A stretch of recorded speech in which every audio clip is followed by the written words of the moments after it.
Hello and welcome to the 18th edition of Monday Review.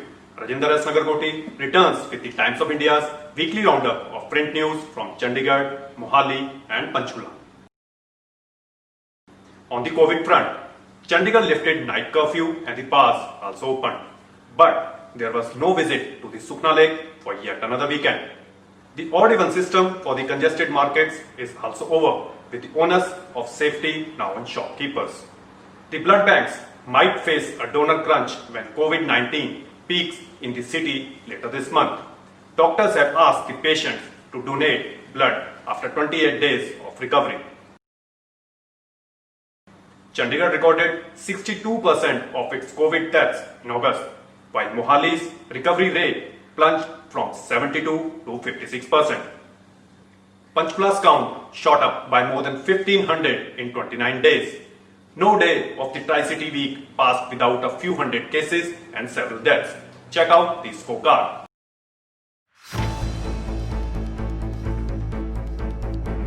In Chandigarh, the active COVID cases are 2,092. 3,105 patients have been cured, 69 have died.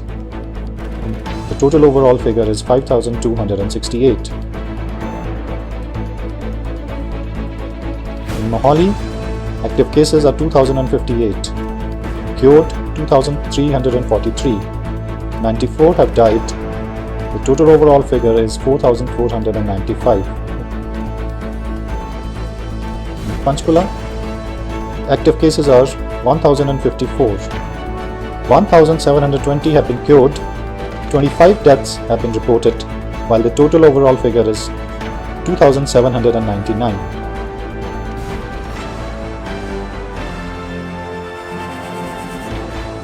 Despite 4,000 antigen tests in a month, there is no RT-PCR confirmation of the COVID-free cases. Shimona Kavar explains the danger.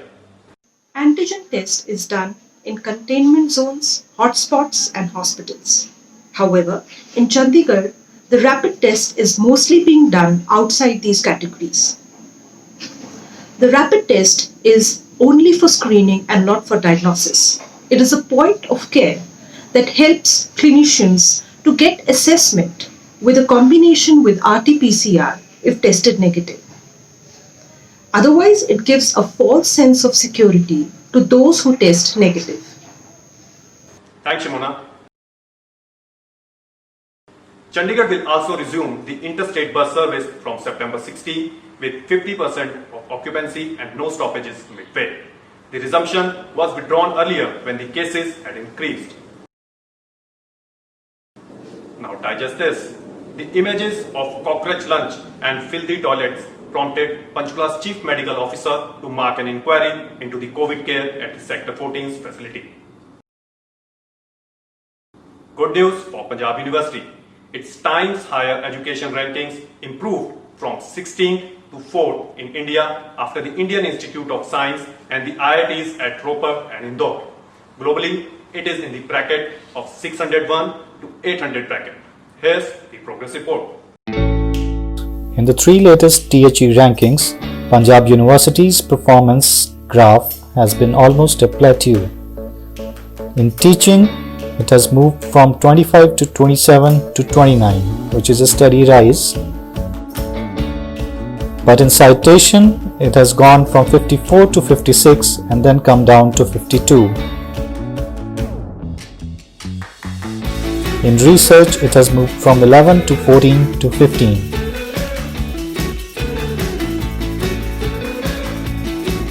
In income from industry, the graph has moved from 34 to 35 and returned to 34.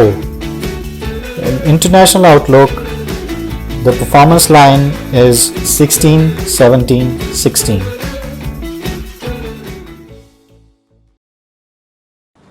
The university has also approved a 5% fee waiver for this semester. Aarti Kapoor on the implications. The decision of fee waiver means a likely pay cut for faculty and other employees of Punjab University. The COVID-19 pandemic has hit the finances of the Punjab University. The fee waiver further cost the institution about rupees 2 crore for the semester. What's more, the Punjab government has not released the grant to the Punjab University, while the centre has sent the first quarter grant of 2 instead of 3 months. The university will hold its final year online examination from September 17. The UT Education Department will hold compartment tests after September 21st. A change at Chandi Mandir.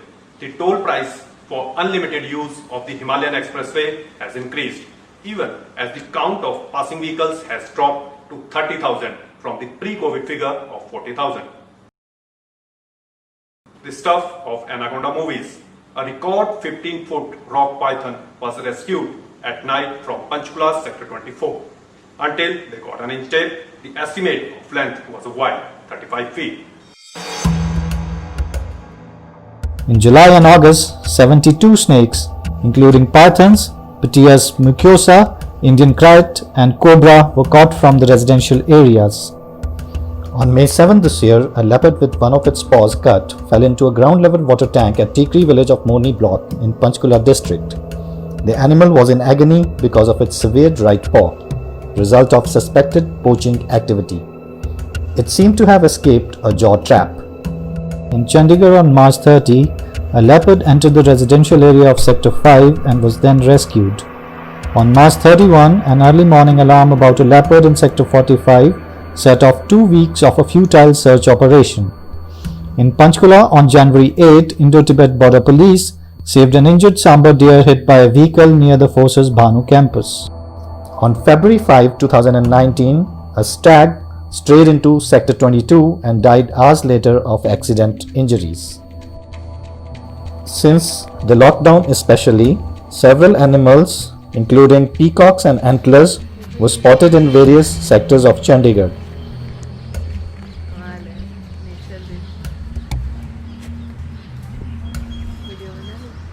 Check out the work of TOI Citizen reporters. TOI citizen reporters Ajay Bhardwaj and Jagdeep Inder Singh Dhillon go off-roading to expose unfinished work and pothole-ridden roads in different parts of the Tri-City.